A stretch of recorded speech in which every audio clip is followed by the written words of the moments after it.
बाबा जी की बाबा जी की डिवाइन बाबा की। अरे बाबा बड़े प्यारे, बाबा बड़े न्यारे, बाबा की महिमा से बनते काम सान।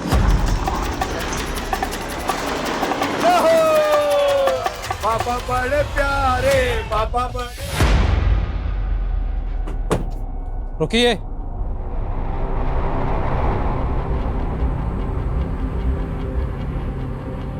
क्या बात है इंस्पेक्टर साहब?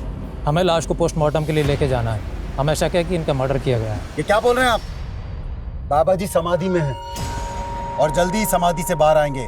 बोलो बाबा जी की। बाबा जी की। पिछले 1 महीने से यही नाटक चल रहा है यहाँ, लेकिन अब पोस्टमार्टम होगा। देखिए, अगर किसी ने भी बाबा जी को हाथ लगाने की कोशिश की ना तो ठीक नहीं होगा। हमें अपना काम करने दीजिए, हमारे पास वारंट है। हटिए यहाँ से।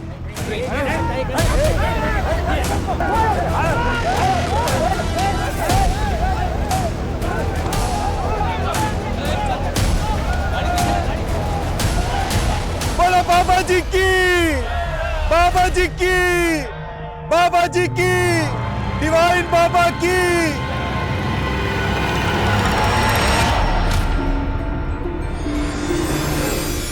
नमस्कार, मैं आशुतोष राणा क्राइम पेट्रोल सतर्क की शातिर क्रिमिनल श्रृंखला में आप सभी का हार्दिक स्वागत करता हूं। एकता में बहुत ताकत होती है, लेकिन लोगों का एक बड़ा समूह अगर किसी गलत बात के समर्थन के लिए एकजुट हो जाए तो अक्सर न्याय की बलि चढ़ जाती है। ऐसा ही यहां दिखाई दे रहा था। एक मृत पुरुष के लिए कहा जा रहा था कि वो जीवित हो उठेगा। भाई कैसे? जो उगया सो अंत वे, फुलिया सो कुम्भलाई, जो चिनिया सो डही पड़ा, जो आया सो जाई। सदैव कोई नहीं रहता यहां, सबको जाना ही पड़ता है। लेकिन हां, विचार कभी नहीं मरते। किंतु विचार और विकार में बहुत बारीक अंतर होता है। जहां अच्छे विचार जीवन को सुगम बना देते हैं, वहीं अपने विकार को विचार के नाम से प्रस्तुत करने वाले लोग जीवन में विध्वंस मचा देते हैं।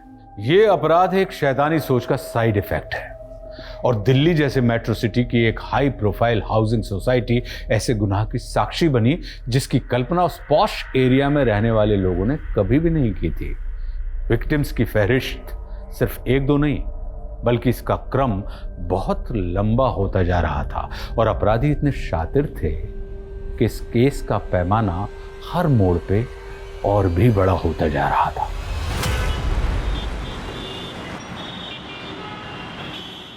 As we all know, हमारी कंपनी डाउनफॉल फेस कर रही है। सारे इन्वेस्टर्स भी पीछे हटते जा रहे हैं। गाइस, ये डू और डाई सिचुएशन है। हमें इस नए कुछ नहीं हो सकता इस कंपनी में मेरे बगैर।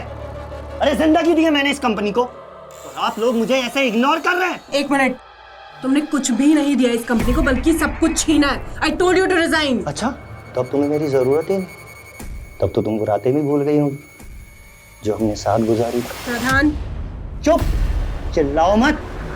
पता चलना चाहिए इस कंपनी को, तुम्हारे पति को, कि हम दोनों के बीच में क्या रिलेशंस थे, कितने करीब थे हम लोग। अरे चुप करने से मेरी आवाज।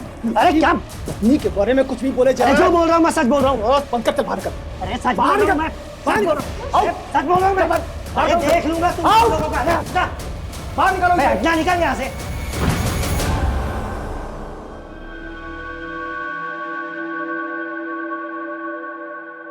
सृष्टि, look into my eyes. See, I trust you. I love you, यार। लेकिन कुछ, उसने सारे एम्प्लॉइज के सामने मुझे। I will not leave him। मैं उसे ऐसी मौत दूंगा कि कुछ, तुम ऐसा कुछ भी नहीं करोगे। हम लोग पहले इतने स्ट्रेस में, और ओके रिलैक्स। वो बस गुस्से में मेरे मुंह से निकल गया। मैं ऐसा कुछ। तुम एक काम करो, तुम घर जाके आराम करो। नहीं कुछ, ये आराम करने का टाइम नहीं। हमें हमारी कंपनी को फिर से खड़ा करना पड़ेगा। ठीक है, मैं जरा टेंडर वाली फाइल देख लेता हूँ।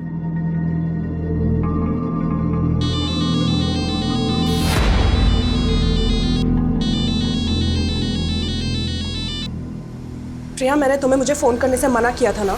देख, ऐसी नाराजगी नहीं चलेगी। तू अपने दोस्तों को इग्नोर नहीं कर सकती। मुझे तुम लोगों से कोई मतलब नहीं है। फिर वही बात।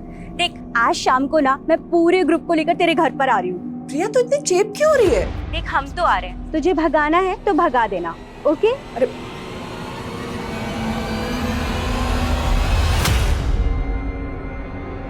In the name of equality.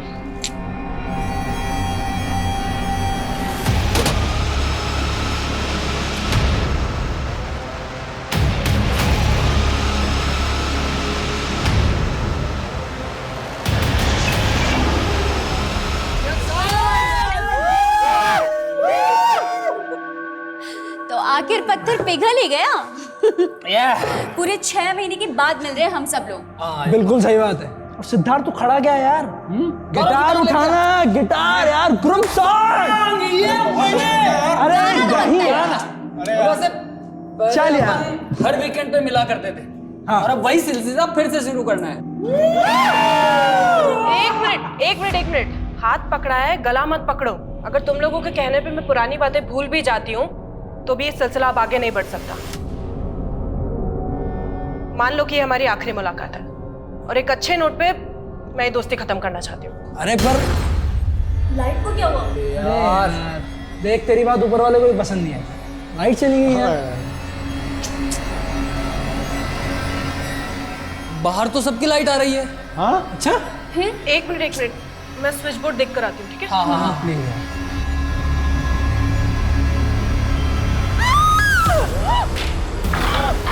सृष्टि, सृष्टि चाकू।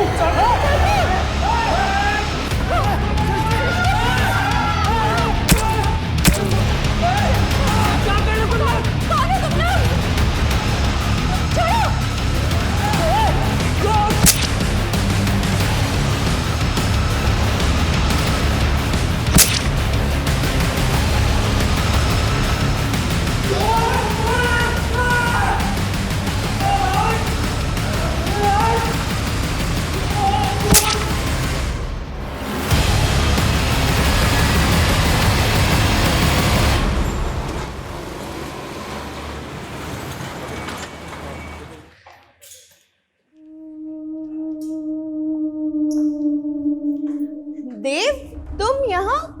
अरे शिल्पी, व्हाट अ प्लेजेंट सरप्राइज। 2 साल बाद मिल रहा हूँ ना तुमसे। हाँ, मैं 2 साल से मुंबई में हूँ, लेकिन तुम यहाँ कैसे? अच्छा बैठो, इधर आओ। ये समझ लो कि मैं भी अपनी किस्मत आजमाने आ गया यहाँ पे।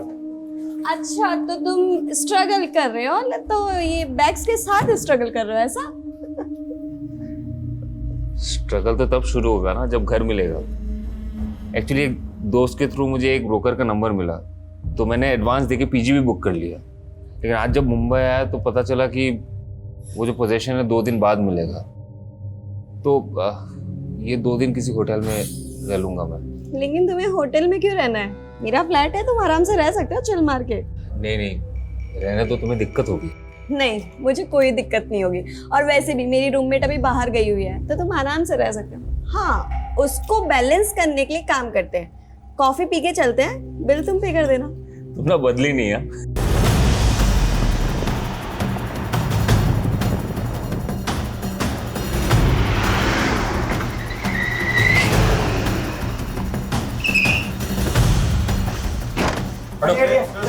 खड़े।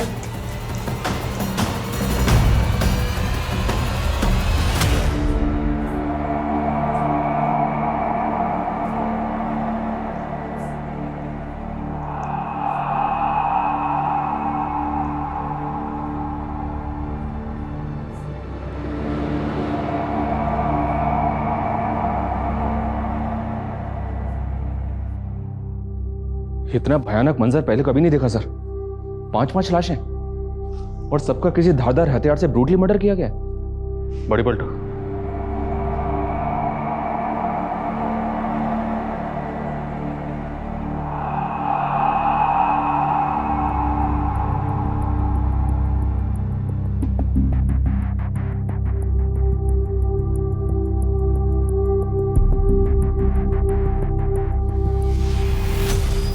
सर, मेन स्विच बंद किया हुआ था। घर का मेन स्विच ऑफ है? Yes sir. तो क्या कातिल ने घर में दाखिल होने से पहले घर की लाइट बंद की, उसके बाद घर में दाखिल हुआ? और मकसद क्या था? लूट और कत्ल। फोरेंसिक को बुलाओ और सब जगह सर्च करो। सर।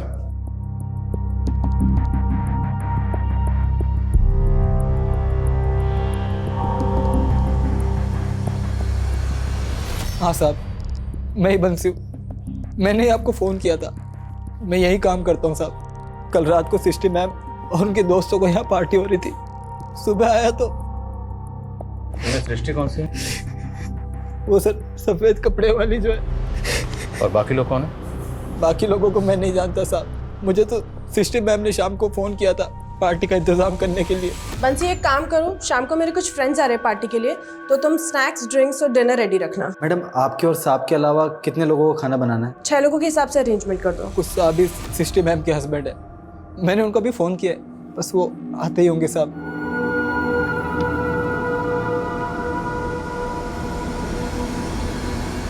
अच्छा, कल रात तुम घर क्यों गए थे?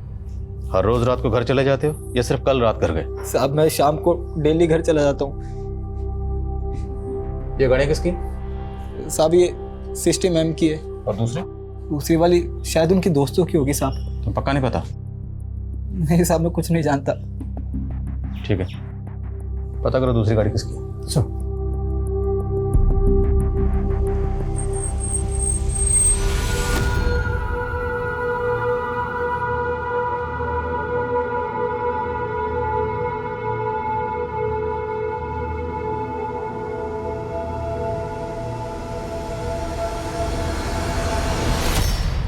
कैश और गहने तो ऐसे ही रखे हैं सर, और विक्टिम के मोबाइल फोन्स भी यहीं पर हैं। तो क्या क्रिमिनल का मकसद सिर्फ ये मर्डर करना होगा?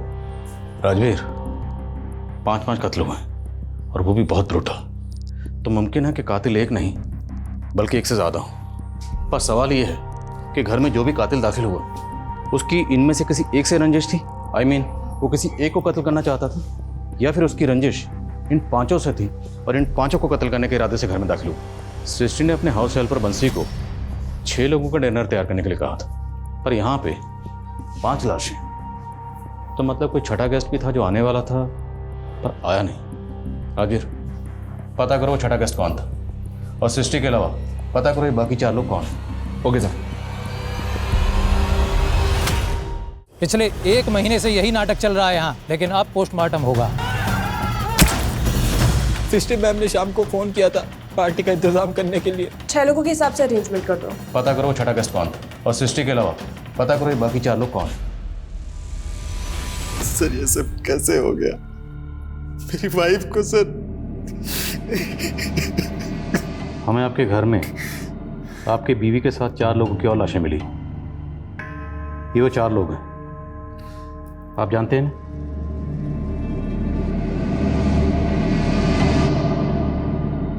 ये तो मेरे वाइफ के कॉलेज टाइम के दोस्त हैं, लेकिन ये लोग मेरे घर में। आपके सर्वेंट के मुताबिक ये लोग आपके घर में आपकी बीवी के साथ घर में पार्टी कर रहे थे। सर मुझे इस बारे में कोई आइडिया नहीं है, क्योंकि मैं अपने बिजनेस ट्रिप के लिए चंडीगढ़ चला गया था, और फिर मेरी वाइफ ने तो इन लोगों के साथ मिलना जुलना बंद कर दिया था। फिर ये पार्टी कैसे? ऐसी क्या वजह थी जो आपकी बीवी ने इनसे मिलना जुलना बंद कर दिया? Sir they all used to take drugs and all, और मेरी वाइफ ड्रग्स नहीं लेती, इसलिए उसे इन लोगों की कंपनी पसंद नहीं थी। अच्छा, आपके सर्वेंट के मुताबिक एक और गेस्ट था जो घर में आने वाला था आपकी बीवी के फ्रेंड सर्कल में। वो गेस्ट कौन होगा? I have no idea sir. अच्छा, आपको इन 4 के नाम तो पता होंगे, कौन है ये लोग? जी, ये प्रिया है, ये कमल, गौरव और ये सिद्धार्थ। और ये लोग कहाँ रहते हैं, इनकी फैमिलीज? सर इन लोगों के एड्रेस के बारे में तो मुझे कोई आइडिया नहीं है, लेकिन कमल मेरे घर से कुछ ही दूर पर रहता है, तो उसका एड्रेस मुझे पता है। हाँ पापा, मुंबई पहुंच गया मैं। हाँ, वो पीजी मिलने के लिए 1-2 दिन और लगेंगे। हाँ, अभी होटल में रुका हूँ। हाँ अब पापा, मैं आपसे बाद में बात करता हूँ ना। हाँ हाँ। होटल? हाँ, पापा से झूठ क्यों नहीं बताया उन्हें कि तुम मेरे साथ रुके हो? पापा को ये बोलता ना कि मैं लड़की के साथ रुका हूँ तो कानपुर वापस बुला लेते मुझे। तुम ये बताओ, तुम्हारा कैसे चल रहा है? मेरा? ये भाड़े का घर, ये दीवारें देख के समझ नहीं आ रहा तुम्हें कि मेरा स्ट्रगल चल रहा है। बस छोटे मोटे रोल मिल जाते हैं तो कर लेती हूँ। सो थैंक गॉड कि तुम एक्टर नहीं हो, वरना मैं तुम्हें यही सजेस्ट करती कि बिना स्ट्रगल किए वापस चले जाओ, क्योंकि इस बड़े से शहर में हम छोटे शहर वालों का कोई काम नहीं है। क्या यार, काम शुरू होने से पहले तो मुझे डिमोटिवेट कर रही हो। अरे नहीं, ऐसी बात नहीं है। ये क्या, इतनी सारी बुक्स? ओ हाँ, तुम तो स्क्रिप्ट राइटर हो ना, तो तुमने कोई मूवी के लिए स्क्रिप्ट लिखी है? अगर लिखी है ना तो मेरे पास डायरेक्टर और प्रोड्यूसर दोनों है, मैं तुम्हारी कल ही मीटिंग करवा सकती हूँ। लेकिन हाँ, उस मूवी की एक्ट्रेस मैं ही रहूंगी। मैं ना स्क्रिप्ट राइटर नहीं हूँ, सॉन्ग राइटर हूँ, गाने लिखता हूँ। तो उसके लिए तुम्हें म्यूजिक डायरेक्टर से मिलना पड़ेगा। कोई बात नहीं, मैं अपने सोर्सेस लगाऊंगी ना कुछ जुगाड़ हो ही जाएगा। पक्का? पक्का मिल जाएगा ना कोई? हाँ मिल जाएगा, जुगाड़ कर लेंगे।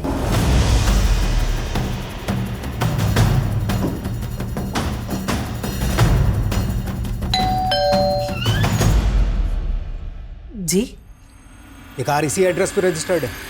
ये मेरे बेटे गौरव की कार है सर। मैं उसी के लिए परेशान थी, रात से उसका फोन भी बंद है। ये कार आपको कहाँ मिली?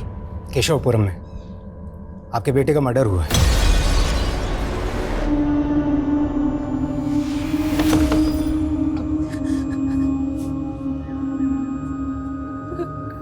गौरव? सर, कमल और गौरव के अलावा बाकी 2 विक्टिम्स के एड्रेस भी मिल गए हैं। सिद्धार्थ जी के नगर में रहता है, इसके पेरेंट्स नहीं है लेकिन इसके एक चाचा हैं जो कनाडा में रहते हैं, और प्रिया सिद्धार्थ के साथ उसी के घर में रहती थी। तो सिद्धार्थ और प्रिया के घर में छानबीन करो, शायद वहाँ से हमें प्रिया के नेटिव एड्रेस का पता चले। और कुछ के मुताबिक सृष्टि की अपने दोस्तों से कुछ खास बनती नहीं थी। इन दोस्तों के आपसी रिश्ते के बारे में पता करो, और वो गेस्ट जो साथ आने वाला था लेकिन पार्टी में आया नहीं, उसके बारे में पता करो। Okay sir. और आज भी सृष्टि बिजनेस करती थी, उसके ऑफिस में पूछताछ करो। ठीक है सर। सर, कमल की वाइफ से कांटेक्ट हो गया है, उसे थाने बुलाया। सर ये सब कुछ मेरे पति के साथ उस गौरव की वजह से हुआ है। मैंने कमल को कितनी बार कहा था उस गौरव से दूर रहने के लिए। सर पहले भी उस गौरव की वजह से उन लोगों ने मेरे पति को नुकसान पहुंचाने की कोशिश की। किन लोगों ने? सर वो गौरव एक नंबर का अय्याश और जुआरी है। वो सट्टा खेलता था, उसके सट्टे के पैसे वसूल करने के लिए उन लोगों ने मेरे पति को। बदतमीजी है ये। दोस्त गौरव कहाँ है? मुझे क्या पता गौरव कहाँ है? अब तुझे नहीं मालूम था, किसे मालूम है? उस दिन तू आया था उसके साथ, पूरे 16 लाख रुपए बकाया गौरव पे मेरे। पता कहाँ है वो? पता? वो आदमी कौन था जिसने कमल के साथ मारपीट की थी? सर मैं उनके बारे में नहीं जानती, लेकिन गौरव की वजह से। देखिए, गौरव तो खुद मारा गया। गौरव ही नहीं, उसके साथ सृष्टि, प्रिया और सिद्धार्थ का भी कत्ल हुआ। ये बताइए, जब आपके पति रात को घर नहीं लौटे तो आपको फिक्र नहीं? आपने कॉल करके जानने की कोशिश नहीं की वो कहाँ हैं, कैसे हैं? एक्चुअली मैं अपनी मम्मी के घर चली गई थी और आज सुबह ही लौटी हूँ। आपके पति के फ्रेंड सर्कल में और कौन कौन से दोस्त हैं? सर मुझे इनके अलावा किसी और के बारे में कुछ नहीं मालूम।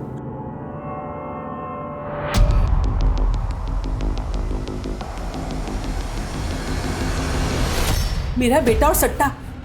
नहीं सर।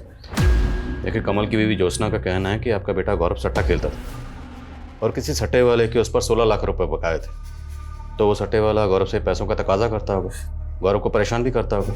अब आप तो माँ हैं, जाहिर सी बात है आपको इस बारे में पता ही होगा। नहीं सर, मेरे बेटे को किसी का कोई पैसा नहीं देना था। कमल की बीवी झूठ बोल रही है सर। उल्टा कमल को मेरे बेटे के पैसे देने थे जो कमल ने गौरव से उधार ले रखे थे। मुझे मेरा पैसा चाहिए, 2 दिन की मोहलत और दे रहा हूँ, ठीक है? उल्टा मेरे बेटे को लगता था कि कमल की बीवी सट्टा खेलती थी। कमल खुद अपनी बीवी से परेशान था सर। गौरव की माँ तो कुछ और ही कह रही है। गौरव की माँ कह रही है कि कमल की बीवी ज्योत्सना सट्टा खेलती थी, जबकि ज्योत्सना कह रही है कि गौरव सट्टा खेलता था।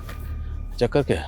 एक काम करो, गौरव और कमल दोनों की फाइनेंशियल एक्टिविटी और बैंक स्टेटमेंट चेक करो, और सभी दोस्तों के कॉल रिकॉर्ड भी चेक करो। क्या उनमें कोई ऐसा नंबर मिलता है जो कत्ल वाली रात सृष्टि के घर के आसपास एक्टिव था? Okay sir. बोलो राजवीर। सर, मैंने ऑफिस में इंक्वायरी की तो पता चला कि यहाँ सृष्टि और प्रदा नाम के एक आदमी के बीच काफ़ी बवाल हुआ था, और जब ये बवाल हुआ था तब सृष्टि का हस्बैंड यहीं था ऑफिस में। सर मैं खुद आपको प्रधान के बारे में बताना चाहता था, लेकिन बताया नहीं। क्यों? क्योंकि आपको शक था कि आपकी बीवी का प्रधान के साथ अफेयर है। अरे नहीं सर, मुझे अपनी बीवी पर पूरा भरोसा था। मैं जानता था कि प्रधान जानबूझकर हम दोनों के बीच में गलतफहमी पैदा कर रहा है। इसकी वजह से हम थोड़े परेशान थे। सर दरअसल बात यह थी कि प्रधान ने हमारी कंपनी के नाम पर एक पॉन्जी स्कीम लॉन्च की हुई थी और उसमें हमें इन्वेस्टर्स के पैसे वापस करने पड़े तो हमें बहुत लॉस हो गया था। आपको भले ही अपनी बीवी पर भरोसा होगा, पर लगता है कि शायद उन्हें आप पर पूरा भरोसा नहीं था, इसलिए तो उन्होंने अपने दोस्तों के साथ जो पार्टी की उस बारे में आपको नहीं बताया, या शायद आपको बताया पर आप हमें नहीं बताया। क्यों? कहीं ऐसा तो नहीं कि उन सब के कत्ल के पीछे आपका? आप ये क्या कह रहे हैं? I loved my wife sir. मैं अपनी बीवी से प्यार करता था, मैं ऐसा कैसे कर सकता हूँ सर? कत्ल वाली रात इसकी जरा एक्टिविटी चेक करो। ये चंडीगढ़ जाने की बात कह रहा था, हो सकता है ये इसकी कुछ चाल हो अपनी एलआईबी को स्ट्रॉन्ग करने की। पर राजवीर, ये भी चेक करो इसकी बीवी और प्रधान के बीच में वाकई अफेयर था या महज अफवाह थी। वैसे मैंने प्रधान को थाने बुलवा लिया सर। गुड। बोलो वर्मा।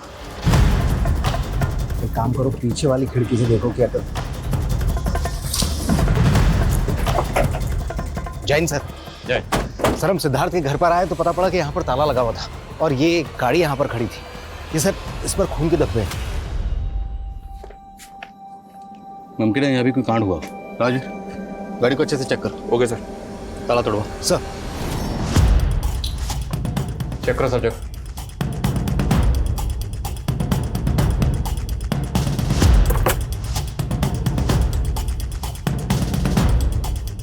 सर अंदर चेक करो। गाड़ी पे खून के धब्बे हैं सर। गाड़ी में कुछ खास तो मिला नहीं, गाड़ी के पेपर्स मिले। तो ये गाड़ी सिद्धार्थ के नाम पे रजिस्टर्ड है। सिद्धार्थ की बॉडी हमें मिली श्रेष्ठ के घर पर 4 और लोगों के साथ, और यहाँ उसकी गाड़ी पर खून के धब्बे हैं। आखिर ये चक्कर क्या है?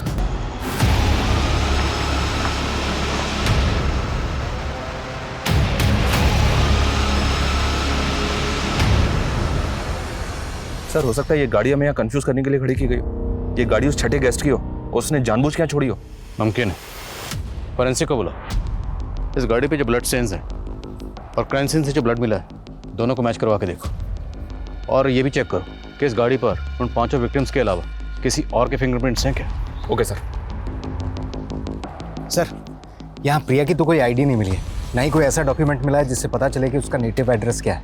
लेकिन ये सिद्धार्थ का आईडी जरूर मिला है। और सर, अंदर 2 लैपटॉप भी मिले। कस्टडी मिलो, देखो क्या मिलता है उनमें। सर।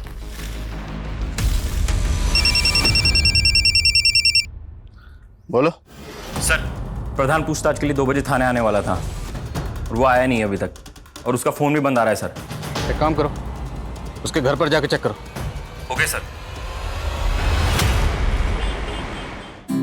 जी जाएंगे हम तेरी वफा। एक मिनट। ये सारे गाने तुम्हारे लिखे हुए हैं? जी सर। सर अगर आप मुझे एक ट्यून दे दोगे ना सर, उसमें भी मैं गाना लिख सकता हूँ। तुम्हें किसने कहा कि मैं अपनी ट्यून पर तुम्हें गाना लिखने को दूंगा? देखो भाई, ये वफा, प्यार, मोहब्बत, जी जाएंगे, सनम, बेवफा, ये सब आउटडेटेड हो चुका है। उठाओ से और निकलो। सर, सिद्धार्थ की कार पे जो ब्लड मिला है वो तो क्राइम सीन पे मिले प्रिया के ब्लड स्टेन से मैच कर रहा है, लेकिन कार पे जो फिंगरप्रिंट्स थे वो क्लियर नहीं है। हो सकता है वो मिटाए गए हैं।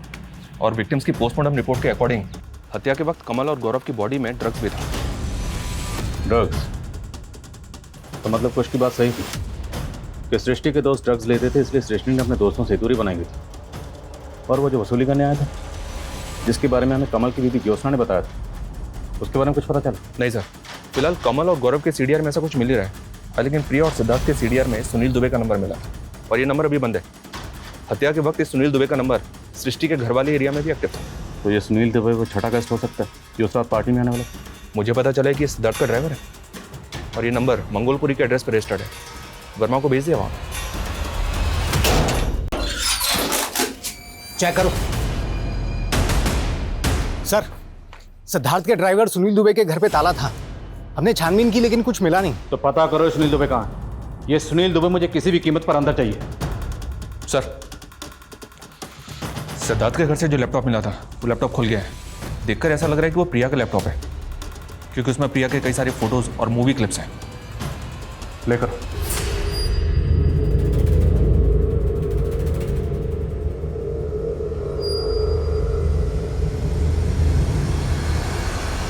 प्रिया की एक एक्ट्रेस थी और इस तरह की मूवीज में काम करती थी। और सर इस तरह की मूवीज ज़्यादातर पोर्न साइट्स और वल्गर ओटीटी प्लेटफॉर्म से मिलती हैं। लेकिन इस तरह की मूवीज इलीगल तरीके से बनाई जाती है। तो हो सकता है सर ये सारे मर्डर्स इसी बिजनेस से जुड़े। 5 दोस्तों की जघन्य हत्या की इस गुत्थी के कई चौंकाने वाले पहलू थे, लेकिन बिना किसी कारण के तो पत्ता भी नहीं हिलता। फिर इस अपराध का कारण क्या था जिसने सबको हिलाकर रख दिया था? सिद्धार्थ का ड्राइवर सुनील दुबे और सृष्टि के एम्प्लॉय प्रधान गायब थे और पुलिस उस तीसरे शख्स की पहचान भी पता कर रही थी जिसने हत्याओं से कुछ वक्त पहले कमल के साथ मारपीट की थी। लेकिन सवाल यह था कि पुलिस किस तरह से गुनाह और गुनहगार को जीरो डाउन कर रही थी। आखिर उस पॉइंट ब्लैंक जीरो की सतह कहां थी और उस सतह पर बैठा अपराधी कौन था? उसकी सोच, उसकी समझ कैसी थी जिसने ऐसा भयंकर खूनी खेल खेला था? तेरी वजह से दर बदर भटक रहा हूं। अब मुझे तेरे बारे में नहीं, मेरे बारे में सोचना है। आज के बाद में मुझे फोन मत करना। सर मैं गौरव और कमल के फाइनेंशियल एंगल पे काम कर रहा था तो पता चला कि गौरव के फादर की एक मल्होत्रा टेक्सटाइल नाम से कंपनी थी और इसका एक करेंट अकाउंट भी है। ये कंपनी तो काफ़ी पहले बंद हो गई लेकिन इसका अकाउंट अभी भी एक्टिव है और पिछले 1 साल से 2 विदेशी कंपनियों से लगातार इसमें पैसा आ रहा है। ये देखिए सर, एक कंपनी का नाम है बड़ी मैनेक्स और दूसरी कंपनी का नाम है रॉ वाई। आप किस ट्रांजैक्शन की बात कर रहे हैं सर? मुझे किसी ट्रांजैक्शन के बारे में कुछ नहीं मालूम। आपको ये तो मालूम है ना कि आपके हस्बैंड के गुजरने के बाद उनकी कंपनी के मालिकिन आप और गौरव बराबर के मालिक हैं। आपके पति की मल्होत्रा टेक्सटाइल बंद हो चुकी है तो उनकी कंपनी के करंट अकाउंट में इन 2 विदेशी कंपनी से जो फंड्स आ रहे हैं, जो पैसा आ रहा है, किस बिजनेस का आ रहा है? कौन कहाँ जा रहे हो? कौन है? क्या बदतमीजी है? अंदर कैसे चला आया? बदतमीजी तो आप कर रहे हो सर। मैंने उस दिन आपको गाना सुनाया था, आपने वो गाना लिया, उसके बाद उसे रिलीज भी कर दिया और लिरिसिस्ट में अपना नाम डाल दिया। हम तो किससे बात कर रहा है तू? चोर से। मुझे चोर बोलता है? मुझे चोर बोलता है? चोर बोलता है? डालो बारी से।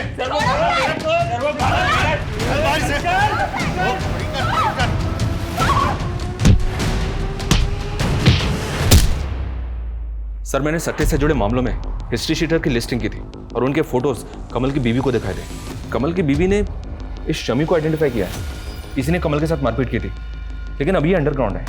माना ये हिस्ट्री शीटर शमी इस वक्त अंडरग्राउंड है, पर राजवीर इस पूरे केस में एक बात मुझे खटक रही है, वो ये कि कमल की बीवी ज्योत्सना ने बताया कि जिस रात कमल का कत्ल हुआ उस रात ये अपनी माँ के घर पर थी और सृष्टि के हस्बैंड कुश ने बताया कि वो चंडीगढ़ में था। दोनों का कत्ल की रात एक साथ गायब होना ये महज इत्तेफाक है या फिर ये कत्ल की रात दोनों एक साथ थे और दोनों मिलकर हमें गुमराह कर रहे हैं? जरा पता कर। देव, माना जो हुआ वो सही नहीं हुआ, लेकिन तुम्हारा एक गाना चुराने से वो तुम्हारा टैलेंट नहीं चुरा लेगा। ऐसे टूटने से कुछ नहीं होगा देव, बोलो कुछ ऐसे।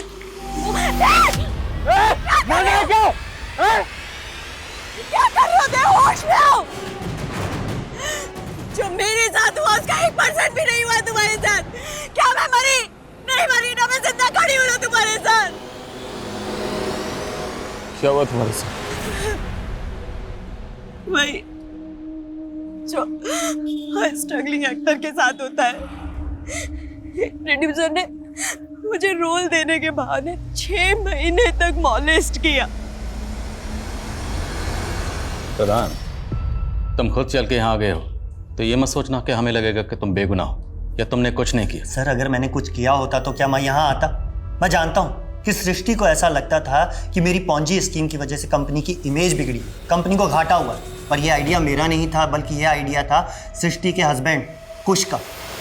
पर कुछ इस तरह के आइडिया से अपनी कंपनी की इमेज खराब क्यों करेगा? लालच सर, और उसने इस गंदे काम में मुझे भी शामिल कर लिया। वो चाहता था कि सृष्टि को इस बारे में कुछ पता ही ना चले, लेकिन सर सृष्टि की नज़र मुझ पर पड़ चुकी थी। सर तुमने पूरे स्टाफ के सामने सृष्टि की बेइज्जती की थी, सबके सामने ये कहा था कि तुम्हारे और सृष्टि के बीच में जिस्मानी ताल्लुकात। सर ये सब भी मैंने कुश के कहने पर ही किया था सर। वो चाहता था कि सृष्टि का मनोबल टूटे, उसका कंपनी में बोलबाला खत्म हो जाए, और वो चाहता था कि वो खुद उस कंपनी में स्थापित हो जाए। सर ये प्रधान कोई भी कहानी सुना रहा है और आप लोग उसका भरोसा कर रहे हैं। तो क्या तेरा भरोसा करे जिसने अपनी बीवी का भरोसा तोड़ा? जिस रात तेरी बीवी का कत्ल हुआ उस रात तो किसी और की बीवी के साथ चंडीगढ़ के एसपी स्काई होटल में गुलछर्रे उड़ा रहा था। सर पूरी डिटेल निकलवा ली हमने, समझे? सर मैं मानती हूँ कि मेरा और कुछ का अफेयर चल रहा था, पर सर मैं सच बोल रही हूँ, मेरा यकीन कीजिए, हमें पता तक नहीं था कि उस रात वो लोग पार्टी कर रहे थे। फिर अगली सुबह मुझे मेरे सर्वेंट से पता चला कि सृष्टि के साथ वो सारे के सारे मारे गए। गुनाह की इस कहानी में अब एक्स्ट्रा मैरिटल अफेयर का तड़का लग गया था। मोहब्बत और बेवफाई के किस्से अक्सर गुनाह को सनसनीखेज बना देते हैं, लेकिन प्रिया और उसकी फिल्मी दुनिया के वो भद्दे चलचित्र, उसकी कहानी क्या थी? उन विदेशी कंपनियों का इस गुनाह में क्या योगदान था? पुलिस ने काफी जद्दोजहद के बाद शमी का भी पता लगा लिया था, लेकिन शमी ने कुछ नहीं उगला और पॉर्न वीडियोस के बाद सट्टेबाजी का एंगल भी इस गुनाह का पैमाना बड़ा कर रहा था। वहीं पुलिस ने अब सिद्धार्थ के ड्राइवर सुनील दुबे का भी पता लगा लिया था। साहब हमने कुछ नहीं किया। कुछ नहीं किया था तो भागा क्यों था? उस रात को सिद्धार्थ साहब ने हमसे सिगरेट मंगवाई थी और साहब हम जब वहां सिगरेट लेकर पहुंचे तो साहब लाइट क्यों? साहब हमारे कपड़ों पर खून लग गया था और हमें मालूम था कि अगर हम वहां पर रुकते तो आप हमें पकड़ लेते।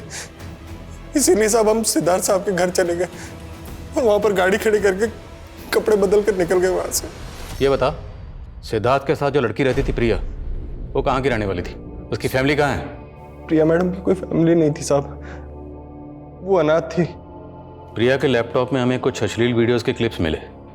वो इस तरह की मूवीज में किन लोगों के साथ काम करती थी? प्रिया मैडम मॉडलिंग करती थी, ये तो हमें पता है, लेकिन इससे ज्यादा कुछ और नहीं पता है साहब। और तेरा साहब सिद्धार्थ, वो क्या करता था? सिद्धार्थ साहब को संगीत का शौक था और वो गाना भी गाते थे। उन्होंने एक गाना भी बनाया था साहब, जो वो हमेशा अपने दोस्तों के साथ मिलकर गाते थे। दुख दुख कितना दुख, दुख के बाद मिलेगा सुख। सर इस दुबे ने जिस गाने के बारे में बताया, वो गाना पहले भी मैंने एक बार एक क्रिमिनल के मुंह से सुना हुआ है। कौन क्रिमिनल? कहना क्या चाहता? रोहित नाम था सर उसका, शादरा का रहने वाला था। उस वक्त मेरी पोस्टिंग शादरा थाने में ही थी। इस रोहित पर मर्डर का केस चल रहा था। जब मैंने उसको अरेस्ट किया तो यही गाना गुनगुना रहा था। वो लड़का इस गाने के बारे में कैसे जानता होगा? सर हो सकता है वो सिद्धार्थ या उसके दोस्तों को जानता हो। एक बार इस लड़के से मिलना पड़ेगा। सर वो दोनों विदेशी कंपनीज जो गौरव के फादर की कंपनी को फंड ट्रांसफर करती थी, विदेश मंत्रालय से उन कंपनी की डिटेल्स आई हैं। ये दोनों कंपनीज अलग अलग वल्गर ओटीटी प्लेटफॉर्म चलाती हैं और हमने पता किया सर, प्रिया की फिल्म इन दोनों कंपनीज की तरफ से इनसाइट्स पे डाली गई थी और इनसाइट्स पे इस तरह की कई और इंडियन फिल्म्स भी हैं। तो क्या गौरव और उसकी माँ इस तरह की फिल्म मेकिंग में इन्वॉल्व है? सर हम ऐसा काम नहीं करते। बस मैडम बहुत हो गए, अब जो भी सच है साफ साफ बता दीजिए। वो वीडियो क्लिप्स उन साइट्स पर जिस सर्वर के थ्रू अपलोड होते थे ना, उस सर्वर की डिटेल निकाली हमने। उस सर्वर का आईपी एड्रेस आपके बेटे गौरव को बिलोंग करता है। नहीं सर, सच में इस बारे में मुझे कुछ नहीं मालूम सर। मैंने नहीं मारा, मैंने किसी को नहीं मारा। रोहित, ये सिद्धार्थ है, जानते हो इसे? नहीं। तुम्हें याद है तुम एक गाना गाया करते थे, दुख दुख कितना दुख, दुख के बाद मिलेगा सुख, ऐसा सा कुछ? कहाँ सुना था ये गाना? डिवाइन बाबा, उसने मारा मेरे पापा। डिवाइन बाबा? हाँ, ये गाना भी उसी का है। ये डिवाइन बाबा है कौन? शादरा में बहुत बड़ा आश्रम है सर उनका, और भक्त लोग दिगंबर बाबा को डिवाइन बाबा कहते हैं। तो उस डिवाइन बाबा को उस वक्त आप लोगों ने इन्वेस्टिगेट नहीं किया था? सर डिवाइन बाबा ऑलरेडी मर चुके थे तब, तो ऐसा कैसे हो सकता है कि डिवाइन बाबा ने इसके फादर को मारा? डिवाइन बाबा मर चुके हैं? ऐसे मर चुके हैं सर, लेकिन उनके भक्तों को लगता है कि वो मरे नहीं, समाधि में कभी भी वापस आ सकते हैं, इसलिए उनकी डेड बॉडी को अभी तक रखा हुआ है आश्रम के डीप फ्रीजर। बाबा बड़े प्यारे, बाबा बड़े न्यारे, बाबा की महिमा से बनते काम सारे, बोलो बाबा की जय। सर ये मनिंदर है, डिवाइन बाबा के बाद में यही आश्रम चला रहा है। मैंने इसकी हिस्ट्री खंगाली तो पता चला कि 5 साल पहले तक ये एक इलेक्ट्रिशियन हुआ करता था। अपने एक पार्टनर आलोक के साथ में इसकी एक इलेक्ट्रिक शॉप थी। आलोक और मनिंदर दोनों पर लूटपाट का एक केस भी दर्ज हुआ था, लेकिन दोनों ही जेल से जल्द ही बाहर हो गए। और सर, ये आलोक है। रिसेंटली भी इस पर कई केसेस दर्ज हुए हैं, लेकिन हर बार ये जमानत पे बाहर आ जाता है। और गौर करने वाली बात यह है सर कि ये अक्सर डिवाइन बाबा के आश्रम में देखा गया है।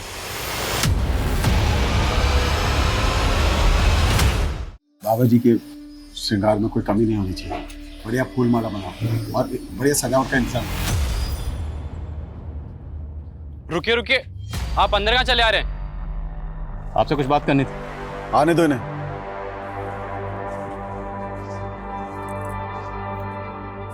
आपसे अकेले में कुछ बात करनी थी। जो बोलना है यहीं बोलो। क्या मसला है?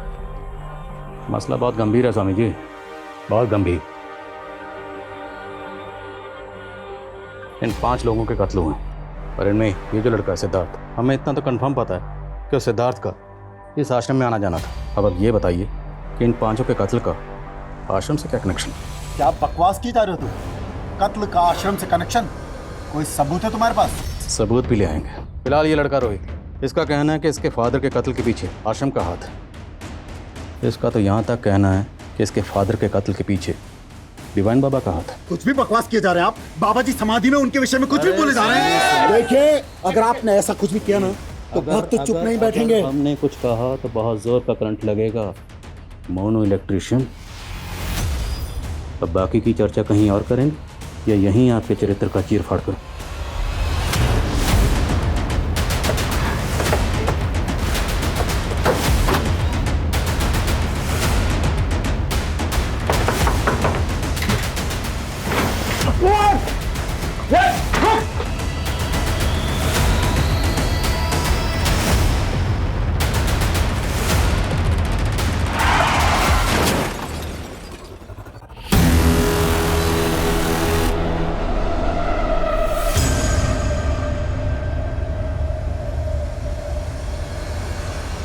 चेक करो सर,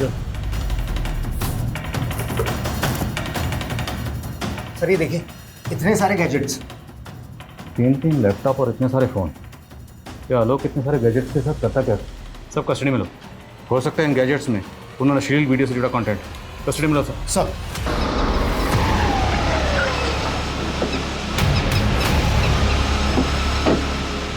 सर मैंने उस टेम्पो की इन्फॉर्मेशन निकाली जिससे आलोक का एक्सीडेंट हुआ था। वो टेम्पो 2 दिन पहले चोरी हो गया था। टेम्पो के मालिक ने कंप्लेंट भी की थी। हो सकता है कंप्लेंट कोई साजिश हो। इस टेम्पो मालिक को इन्वेस्टिगेट करो। Okay sir. सर, उन वीडियोस में जो लोकेशन थी उसमें से एक बंगले के बारे में मालूम चला है। वो शूटिंग के लिए किराए पर दिया जाता है। सर, हम तो बहुतों को बंगला रेंट पे देते हैं। अब अंदर क्या शूट करते हैं हमें क्या मालूम। ये एक्ट्रेस यहाँ पर अक्सर शूट करती थी। इसे कभी देखा यहाँ पर? हाँ सर, ये एक्ट्रेस यहाँ आती थी काम करने के लिए। जिन लोगों के साथ ये शूट करती थी उनकी डिटेल चाहिए हमें। हाँ सर, ये विश्वकर्मा प्रोडक्शन के साथ ही काम करती थी, लेकिन 5-6 महीने से इन्होंने कोई शूट नहीं किया यहाँ। इस प्रोडक्शन हाउस का एड्रेस दीजिए। जी सर, ये सुंदर नगर है और दुबई आता था लोकेशन बुक करने के लिए। साहब, हम तो वही करते थे जो सिद्धार्थ साहब हमें करने को कहते थे। तो तू ये सब सिद्धार्थ के कहने पर करता था? तो ये सब पहले क्यों नहीं बताया? साहब, वो कुछ साहब ने मना किया था। मैं काफ़ी टाइम पहले मेरी सृष्टि के दोस्तों के साथ मुलाकात हुई थी। उन्हें इन्वेस्टर्स की ज़रूरत थी। सर, ये उनका आइडिया था कि इस तरह की अश्लील वीडियो बनाते हैं और उसे इंटरनेशनल मार्केट में बेचते हैं। मुझे इस काम में बहुत फ़ायदा नज़र आया तो मैंने फंडिंग करनी शुरू कर दी। अब चूँकि इंडिया में इस तरह की अश्लील फिल्में बनाना और बेचना बैन है, तो हमने इसके लिए गौरव के फादर की एक कंपनी थी जिसका करंट अकाउंट था, और वो कंपनी बंद हो चुकी थी तो हमने उसी करंट अकाउंट का इस्तेमाल किया। और इस सब में तुम्हारी बीवी सृष्टि भी इन्वॉल्व थी? नहीं सर, अगर उसे पता चलता तो वो हमें ये करने ही नहीं देती, लेकिन आखिरकार उसे एक दिन पता चल ही गया। पैसा कमाने के लिए इतना घिनौना काम किया, गंदी फिल्मों में पैसे लगाने लग गए। सब पता चल गया है मुझे। अच्छा, इस काम में कमल की बीवी ज्योत्सना और गौरव की माँ, ये लोग भी इन्वॉल्व थे? नहीं सर, गौरव की माँ तो इन्वॉल्व नहीं थी, लेकिन ज्योत्सना इन्वॉल्व थी। सर, मैं मानता हूँ कि मैं इस तरह की अश्लील फिल्में बनाता था, लेकिन ये मर्डर वर्डर से मेरा कोई लेना देना नहीं है सर। सर, आलोक के घर से मिले लैपटॉप का डेटा रिट्रीव किया है। उसमें फोन वीडियो से जुड़ा तो कुछ भी नहीं मिला है, बल्कि उसमें एक फोरम मिला है जिसमें कई लोग जुड़े हुए हैं, और इस फोरम के मैसेजेस बहुत चौंकाने वाले हैं सर। इस फोरम में जितने भी लोग हैं उनमें आपस में हेट मैसेजेस पास ऑन होते रहते हैं। ये दुनिया इन रईसों की नहीं है, इन्हें इनकी औकात दिखानी होगी। इसी तरह के हेट मैसेजेस भरे पड़े हैं सर। ऐसा लगता है जैसे इस फोरम के लोगों की रईस लोगों के साथ दुश्मनी है। इस फोरम से जितने भी लोग जुड़े हैं सबके आईपी एड्रेस ट्रेस करो। Okay sir.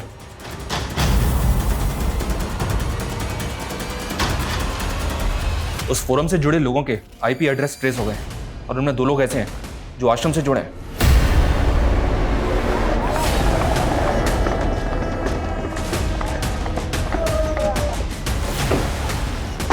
हटिए आप लोग।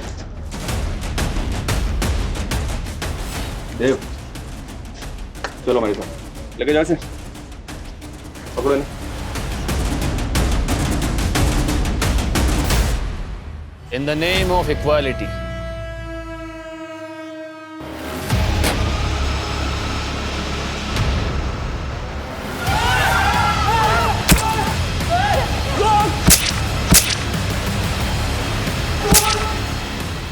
ये अमीरों को लगता है कि ये उनका जन्मसिद्ध अधिकार है कि वो हम जैसे गरीब और मिडिल क्लास लोगों के साथ जो जी में आए वो कर सकते हैं।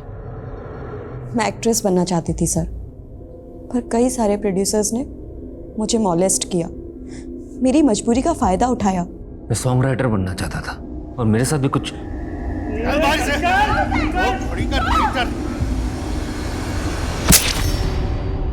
मैंने उस लालवानी को भी मार दिया और उस प्रोड्यूसर को भी जो शिल्पी के साथ। मुंबई में हम कुछ नहीं कर पाए इन लोगों की वजह से, इसलिए मुंबई छोड़ के हम दिल्ली चले गए और डिवाइन बाबा के साथ जुड़ गए। लेकिन यहाँ हम साथ ही साथ ऐसे लोगों को अपने फोरम में जोड़ने लगे जो हमारी तरह अमीरों से सताए हुए थे। हमने एक संगठन बना लिया सर। आलोक को कैसे जानते तुम? आलोक और मनिंदर से हम आश्रम में मिले थे, वो भी अमीरों से चिढ़ते थे। आलोक का जिस टेम्पो से एक्सीडेंट हुआ था उस टेम्पो वाले को तुमने भेजा था? आप जब मनिंदर बाबा से आश्रम में मिलके गए तो हमें लगा कि आलोक हमारा राज खोल सकता है। उससे पहले कि वो अपना मुंह खोले हमने उसका मुंह बंद कर दिया। अच्छा, ये डिवाइन बाबा की लाश को फ्रीजर में रखने के पीछे क्या कहानी है? बाबा को पता चल गया था कि मैं और मनिंदर आश्रम के आड़ में अमीरों को मार रहे थे, इसलिए वो हमें आश्रम से निकाल के जेल में डालना चाहते थे, इसलिए उन्हें मारना पड़ा। और रोहित के फादर को किसने मारा था? रोहित के फादर आश्रम से जुड़े हुए थे, उन्हें हम पे शक हो रहा था। उन्हें लग रहा था कि हमने डिवाइन बाबा के साथ कोई षड्यंत्र किया है। इससे पहले कि वो कुछ करे मैंने उन्हें मार दिया।